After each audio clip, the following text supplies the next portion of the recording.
Muy buenas, queridos amigos, es una alegría inmensa para mí poder compartir un rato de reflexión, un rato de meditación. Le hemos dado a esta charla el título Una vida con propósito, que nos recuerda quizás esa literatura de autoayuda, que no es exactamente nuestro propósito, pero que nos ayuda a pensar también en la importancia de tener un objetivo, de tener una meta, de tener un norte, ¿verdad? Nosotros siempre que nos movemos necesitamos llegar a un punto. Cuando vamos quizás navegando en un automóvil, ponemos el navegador y colocamos el sitio de llegada y se nos van dando instrucciones para llegar a un sitio determinado. Y quizás si sobre el camino nos perdemos, nos confundimos, hay una novedad, tráfico o alguna circunstancia, este navegador recalcula, redimensiona la ruta, nos propone opciones y un poco. Tener un propósito es tener un navegador que es el Señor, que es el Espíritu Santo, que nos da sus orientaciones, sus luces, las pistas. Pero también por otro lado, tener un objetivo de llegada es realmente fundamental para que tengamos una manera de movernos. Entonces, pudiéramos decir que esos dos son elementos que queremos combinar. Un navegador que es el Señor, que nos ayuda, que conoce todo el mapa, que lo ve desde arriba, que tiene toda la información y que tiene toda la sabiduría, y por otra parte humanamente un norte, un propósito que al final de cuentas también viene del Señor, pero que combina dos realidades fundamentales de nuestra existencia, que son Dios y nosotros. Esto es muy importante porque cuando pensamos en un propósito no estamos pensando solo en mi propósito, porque yo puedo tener muy buenas intenciones y yo como sé que ese propósito que yo me figuro es realmente el que quiere Dios. Pero por otra parte, también si Dios realmente me ha amado, me ha hecho digno de su misericordia, pues este propósito que yo me pueda figurar o postular también tiene una importancia. Estamos hablando entonces de cómo se combinan el querer de Dios y el querer del hombre, porque nuestro querer también tiene un valor, tiene una importancia. Entonces, la teología, y aquí hago un pequeño paréntesis, pero que me parece muy importante, siempre ha reflexionado, ¿no? Hasta dónde debe llegar cada uno de estos dos elementos. Yo debo esperar con una gran fe a que Dios me diga qué hacer, a que Dios me diga cada movimiento, y entonces tengo una actitud pasiva ante la vida, y en ese sentido aparentemente tengo una gran fe. O por otro lado, debo más bien hacer todo lo que esté en mi mano, empeñándome completamente en ser fiel a cada uno de los pasos y de los propósitos, corriendo el riesgo entonces de hacer mi propio plan sin escuchar a Dios. ¿Cuál es la síntesis de estas dos cosas? ¿Cómo se conjugan? ¿Debo esperar y no mover un dedo? ¿O debo hacerlo todo y correr el riesgo de que Dios no esté en mi vida? ¿Cuál es el punto, digamos, apropiado? Y el punto apropiado no es una cuestión de mínimos, sino de máximos. Es decir, la vida con propósito consiste en hacer todo lo que de mi parte esté, entre comillas, como si Dios no existiera. Y por otra parte, esperarlo todo, tener toda la disponibilidad para modificar mis planes como si yo no pudiera hacer nada. Es una cuestión de máximos, esperarlo todo de Dios y ponerlo todo de mi parte. Y estas dos cosas no son incompatibles. En el Evangelio se nos dice que somos administradores, que no somos dueños. La idea de ser administradores nos puede ayudar a entender dónde está este punto.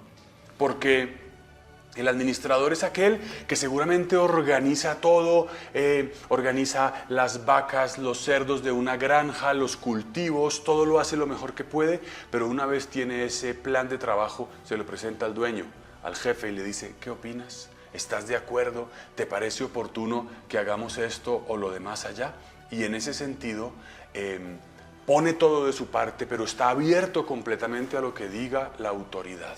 Ese sería el modo de articular estas dos cosas. Entonces, tener una vida con propósito significa: voy a hacer todo lo que pueda y voy a esperar todo de Dios. Y serían los dos elementos que quisiera que profundizáramos un poquitico en estos minutos de conversación. Y entonces vamos con la primera parte: tener todo un propósito humano. tener un norte.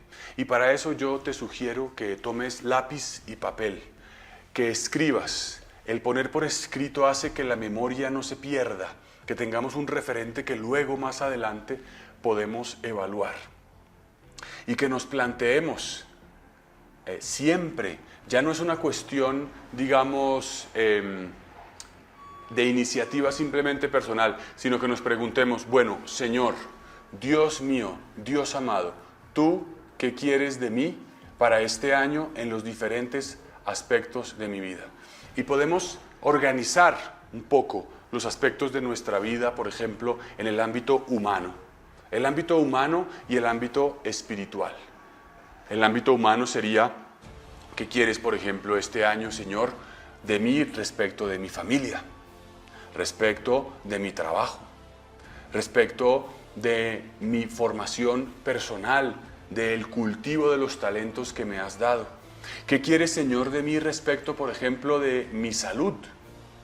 ¿Cómo quieres que cuide el cuerpo que me has dado? ¿Qué quieres respecto, por ejemplo, de la formación intelectual, del estudio, del cultivar también esos aspectos quizás un poco académicos? Y así podemos hacer una lista de lo que nos parezca relevante a nivel humano, pero también a nivel entonces espiritual. Señor, ¿tú qué quieres de mí este año en mi relación contigo? ¿Qué quieres de mí en mi capacidad o en mi crecimiento espiritual? ¿Quieres que trabaje en este aspecto de la oración, que me forme en este aspecto, por ejemplo, que estudie la Biblia o que adquiera algún tipo de formación que me pueda ayudar? También podemos pensar, ¿quieres que este año haga algún tipo de sacrificio, algún tipo de ofrecimiento? ¿Hay algún aspecto de la vida? ¿Qué me estás pidiendo, Señor, en mi relación contigo? Y pudiéramos también agregar un tercer aspecto que quizás está de alguna manera incluido en el primero, y es en mi relación con los demás. Uno puede dividir este propósito de muchas maneras. Una puede ser en mi aspecto humano, en mi relación con Dios y en mi relación con los demás también.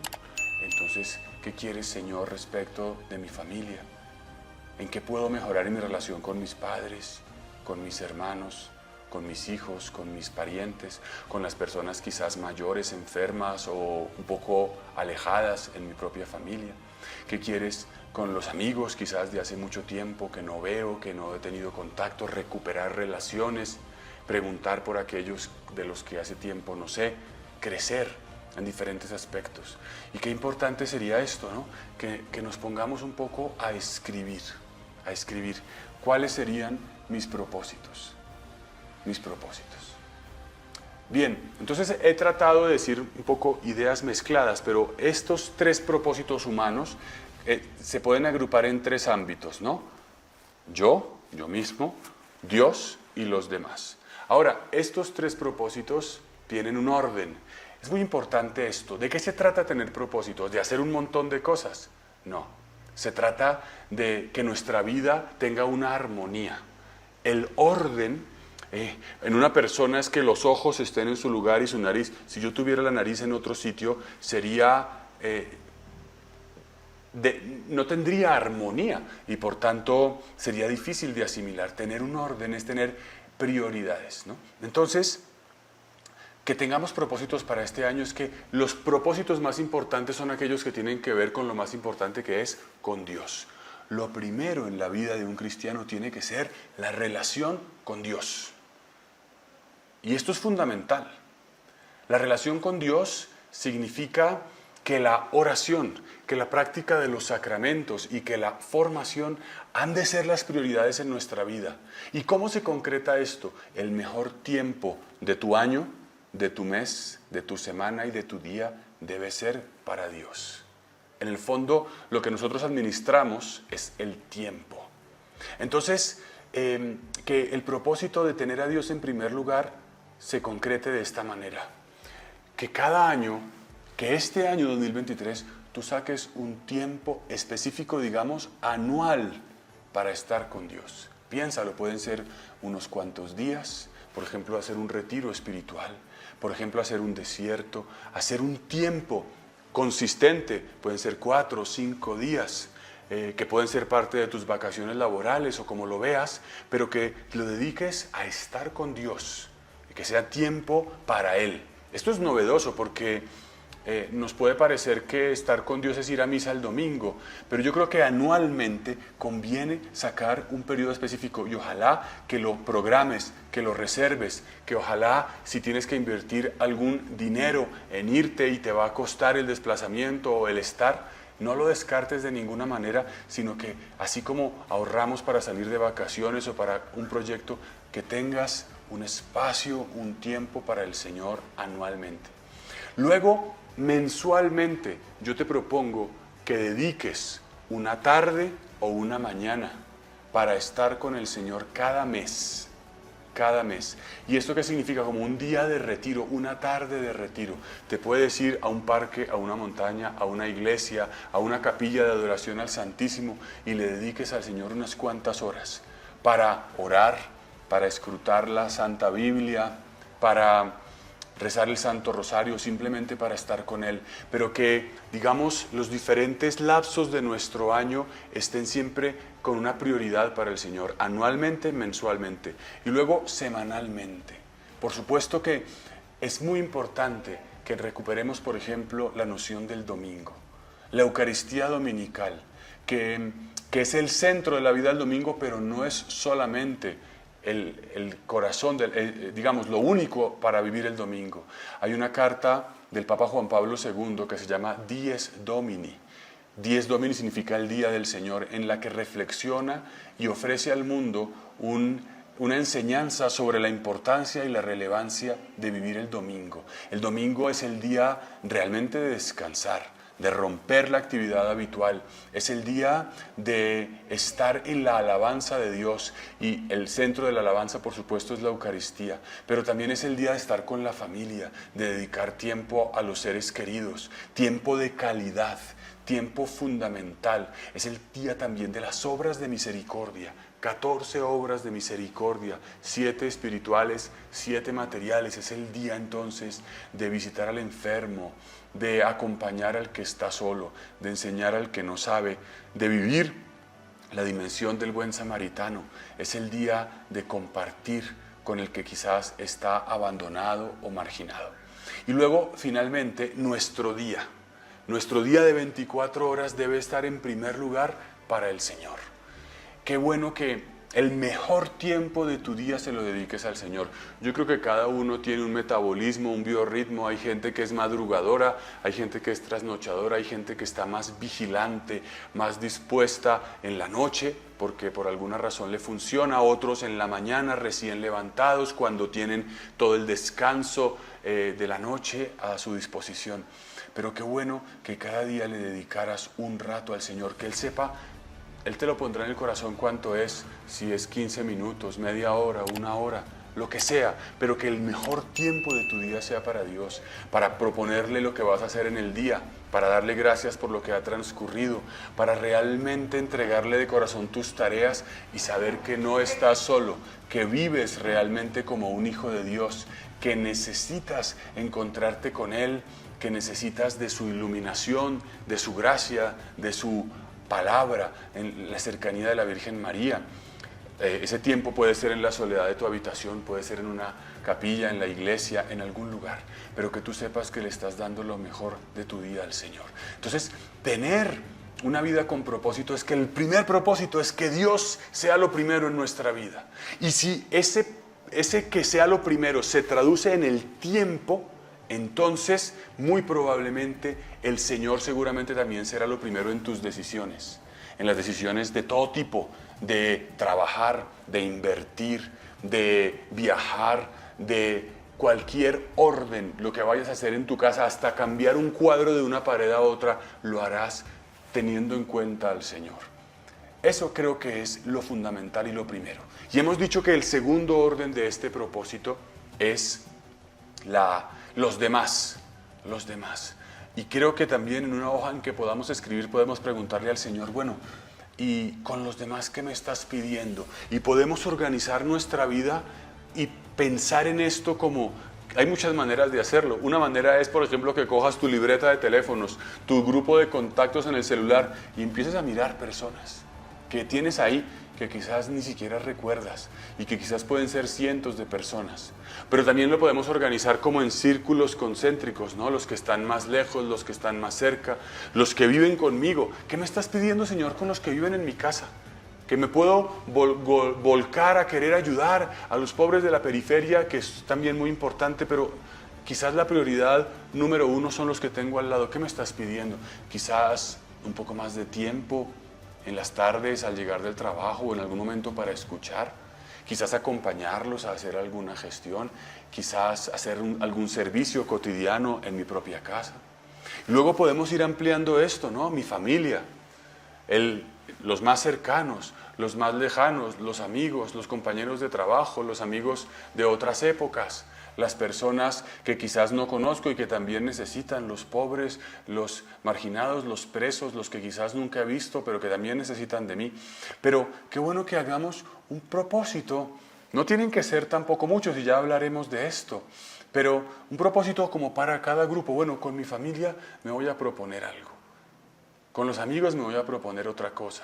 Y así también ir haciendo una lista. Ahora, bueno, ya lo explicaré. No se trata de llenarse de propósitos porque eso genera más agobio. Son pocos, pero claros, pero discernidos, pero hechos con el Señor. No se trata, yo creo que es un propósito, digamos, por cada grupo de personas. No se trata de hacer muchas cosas porque nos perdemos en el activismo o en la búsqueda de muchas ocupaciones. Y luego está, finalmente, que también es muy importante, como decía, nosotros mismos. Yo. Porque soy un hijo de Dios y quizás el Señor también me está pidiendo algo.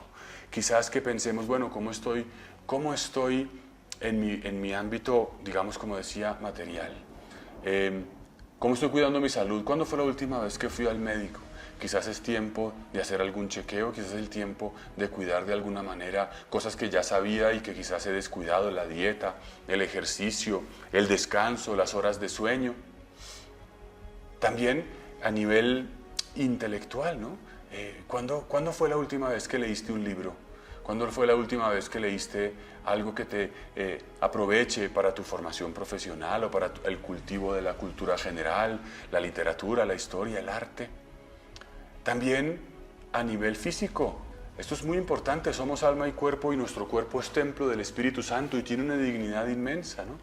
Sin tener las obsesiones que el mundo nos propone. El mundo te propone que tengas la figura de un atleta griego, te propone que tengas toda una serie de cuidados que quizás nunca habría tiempo para cumplir, pero que te cuides un poco y que en esa dinámica, digamos, serena y balanceada del que sabe que su cuerpo es un templo y no es un ídolo, entonces también cuida el ejercicio y cuida otra serie de elementos.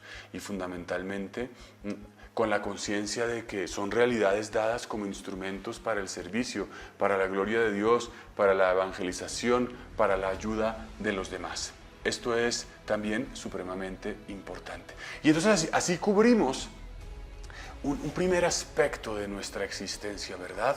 El tener un propósito en los diversos ámbitos de relación, un propósito humano. ¿Qué me pides, Señor, en mi relación contigo, en mi relación con los demás, en mi relación conmigo mismo?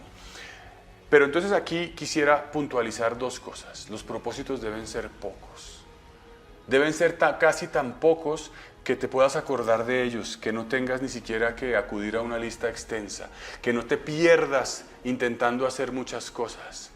Quizás esos propósitos los puedes priorizar y puedes decir, bueno, pues después de hacer una lista de diversos aspectos, al año, al no sé qué, al mes, yo puedo decir que mi propósito número uno con Dios es este, mi propósito número uno con los demás es este, y mi propósito número uno conmigo mismo es este. Y al final sacarías 3 grandes propósitos, 3 cosas fundamentales. No hay que pretender ser exhaustivos, ni escrupulosos, ni abarcantes de todas las posibilidades. Al final, el tener un propósito es tener un norte, es ir en la dirección correcta, es desencadenar un proceso en tu vida. Esto es supremamente importante. Es una idea que el Papa Francisco subraya frecuentemente, lo ha hecho en la encíclica Evangelii Gaudium y en diversas entrevistas que ha ofrecido. Él tiene algunos principios fundamentales de vida y uno de ellos afirma que el tiempo es superior al espacio. Y eso es muy interesante. El Papa en alguna entrevista decía que, por ejemplo, hoy cuando hay algún conflicto entre países, se quieren ocupar espacios, ¿no? Se quiere conquistar una región, se quiere dominar un territorio. El espacio parece que es lo más importante, poner una bandera y sentar un precedente. Pero el Papa dice, eso no es lo más importante, porque con el tiempo los espacios cambian y lo fundamental es realmente la dinámica que se imprime en las cosas. Tú puedes ocupar hoy algo con mucha fuerza, pero lo importante no es ocuparla hoy, sino que permanezca en el tiempo. Tú puedes hoy querer hacer muchas cosas, pero lo importante no es hacer muchas cosas, ocupar muchos espacios. Por eso el tema de los propósitos, sino saber que los que vas a emprender van a perdurar en el tiempo. Entonces, el tener estos propósitos es empezar a desencadenar procesos. O sea, que la oración, por ejemplo, sea lo primero en mi vida, que yo empiece a cuidar la relación que tengo deteriorada con una persona, que yo pueda empezar a hacer un ejercicio que me ayude a generar la salud y no necesariamente volverme perfecto de un día para otro.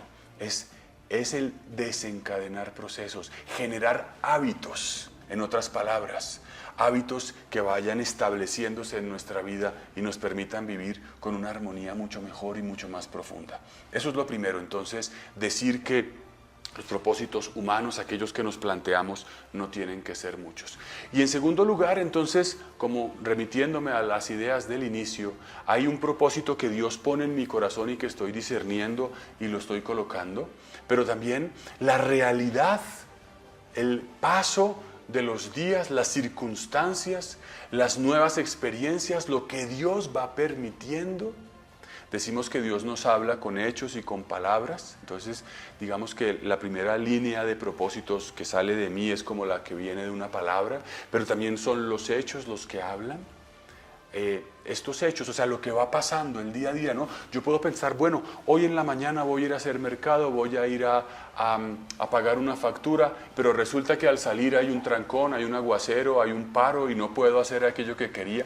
Hay circunstancias externas que también me determinan y que no puedo yo controlar y que también son una voz de Dios. O sea que tener una vida con propósito no es simplemente ir como un tren por un riel de una manera rígida y absoluta, porque si lo hago de esa manera, naturalmente que me estrellaré con obstáculos y puede que me frustre o puede que no deje que Dios me hable a lo largo del camino. Yo tengo hoy una palabra, un deseo de escuchar al Señor, pero es posible que el Señor me aclare, me precise o me cambie los planes. Entonces, ese sería el otro elemento, ¿verdad? Hago todo como si Dios no existiera, que sería la primera parte, pero esta segunda es espero todo, estoy dispuesto a todo, me abro a todo aquello como si yo no pudiera hacer nada.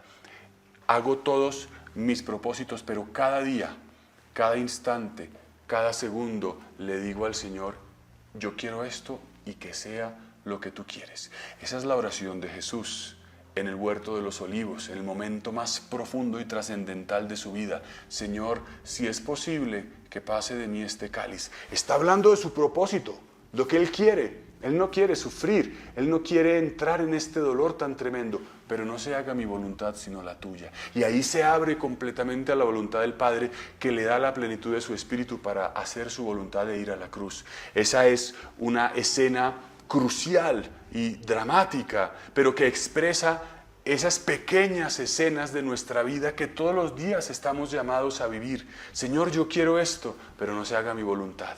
Señor, yo quiero tomar el desayuno, pero no se haga mi voluntad. Yo quiero hacer este cambio de trabajo, pero no se haga mi voluntad.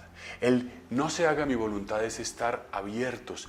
Algunas veces esa voluntad propia coincidirá con la de Dios, otras veces no será la de Dios, tendremos que modificarla, pero de esa manera estaremos seguros de que estamos abiertos a la trascendencia, a lo que el Señor nos dice, al otro.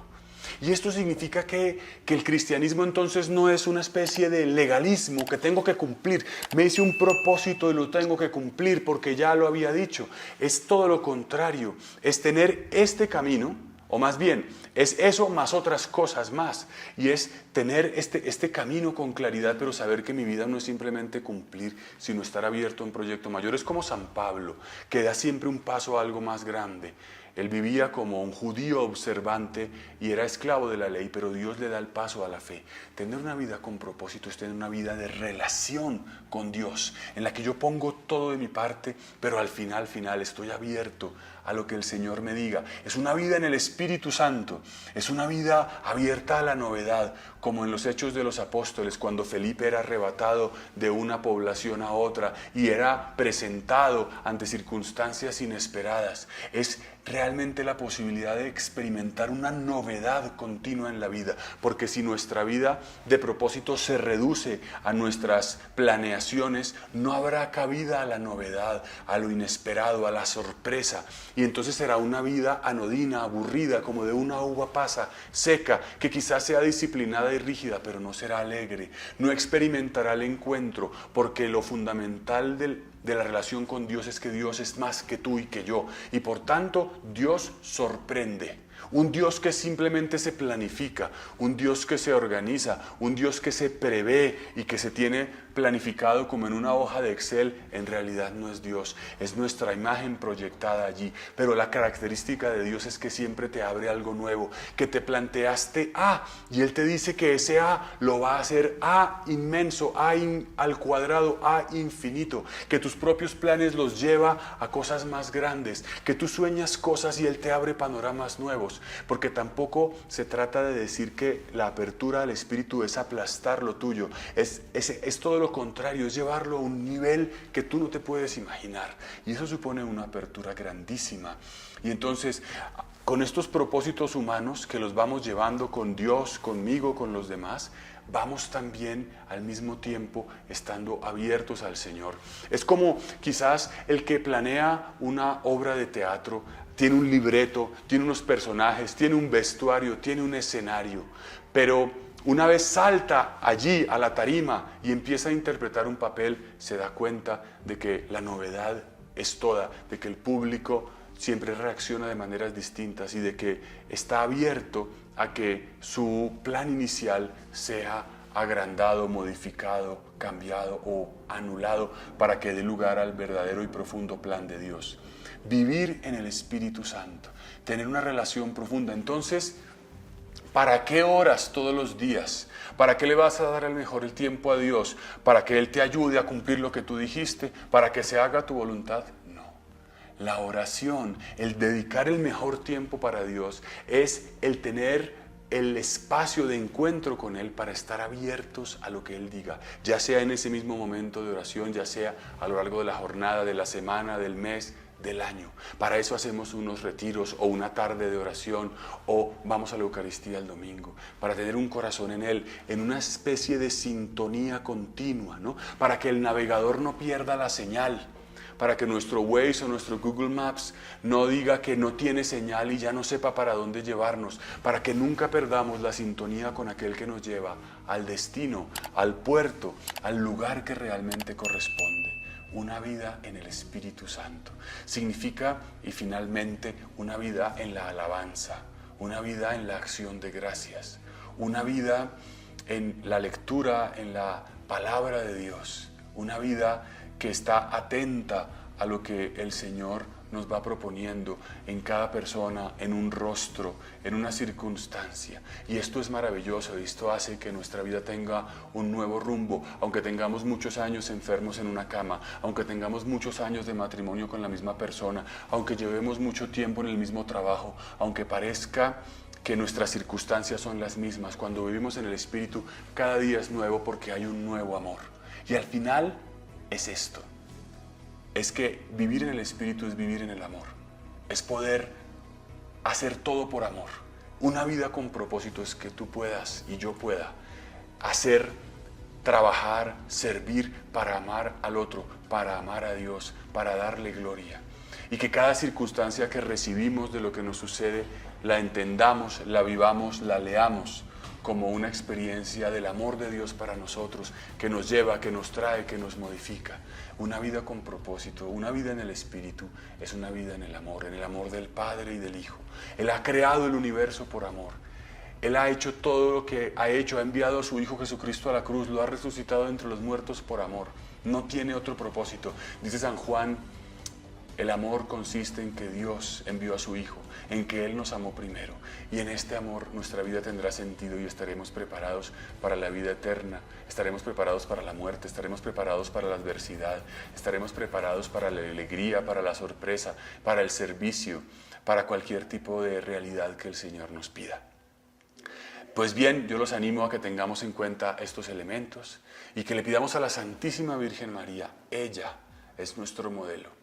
El modelo de la vida con propósito es la Virgen Santísima, que recibe la visita de Dios teniendo un propósito en la vida, un plan, y Dios se lo cambia y le dice que será la Madre de Dios. Y ella encuentra que ese propósito realmente no se opone al suyo, pero ella tiene un plan y cuando no entiende algo pregunta, Dios le responde y todo se resuelve en esta comunión perfecta. Que ella en este nuevo año, que San José nuestro Padre y Señor, nos permitan tener una vida con un propósito nuevo.